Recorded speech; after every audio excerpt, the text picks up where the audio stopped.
जीवन में होने वाली घटनाओं में से प्रारब्ध को और नवीन कर्म को किस तरह पहचाने? जैसे किसी व्यक्ति ने किसी जीव या अन्य व्यक्ति की हिंसा की, तो कैसे पहचाने कि ये उस जीव का प्रारब्ध था या हिंसा करने वाले व्यक्ति का नवीन कर्म? हमारा कोई आपसे झगड़ा करने का उद्देश्य नहीं है और हम अचानक आपसे टकरा जाते हैं, आप हमें पीट देते हैं, बराबर में हम आपको पीट देते हैं। हमारा ना पीटना उद्देश्य था, ना झगड़ा उद्देश्य था, ना आपकी हानि पहुँचाना, पर एक घटना घट गई, इसमें है प्रारब्ध बलवान। और हम अंदर से जब इच्छा करते हैं, अच्छा ये वही जा रहा है ना, वो अमुक है ना, उसने प्रतिकूलता की थी ना, या किसी भी कारण से जब हम संकल्प बनाते हैं, इच्छा करते हैं, वो होता है नवीन कर्म। आप अपनी मूढ़ता के कारण, राग द्वेष के कारण जो नवीन कर्म संकल्प से, प्लान से किया जाता है, वो हमें आगे चल कर के भोगना पड़ेगा। और कुछ कर्म ऐसे हो जाते हैं जो अनचाहे ढंग से होते हैं, उनमें हमारी कोई चाहत नहीं होती, हम चाहते हैं कि ऐसा हमसे ना हो और अचानक बिना चाहे वो घट जाता है, इसका मतलब ये प्रारब्ध भोग था।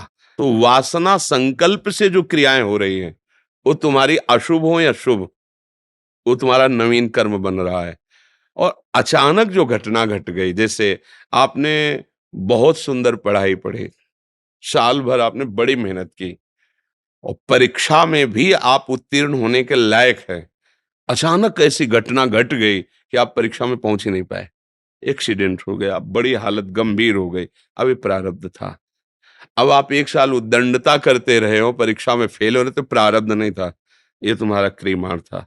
जो हम नहीं चाहते अचानक घटना घट जाती है, उसको हम प्रारब्ध कहते हैं। और जो वासना के अनुसार इच्छा करके जो हम क्रियाएं करते हैं, वो नवीन क्रियमाण होता है।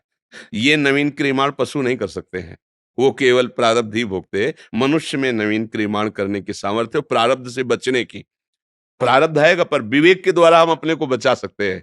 जैसे भारी विपत्ति आई, तो हम विवेक लगाते हैं उसमें कि यदि आज दुखद परिस्थिति आई है, तो कल सुखद परिस्थिति आएगी। मुझे विचलित नहीं होना है, मुझे धैर्यपूर्वक इसे काटना है, इसे सहना है। और वो सत्संग और नाम बल से आप सह सकते हैं, आप उसे काट सकते हैं, आप आगे बढ़ जाएंगे, निकल जाएंगे। और अगर आपके पास सत्संग या विवेक नहीं है, नाम बल नहीं, तो आप हताश निराश होकर के ऐसा भी कर बैठते हैं जो बहुत ही हानिकारक होता है।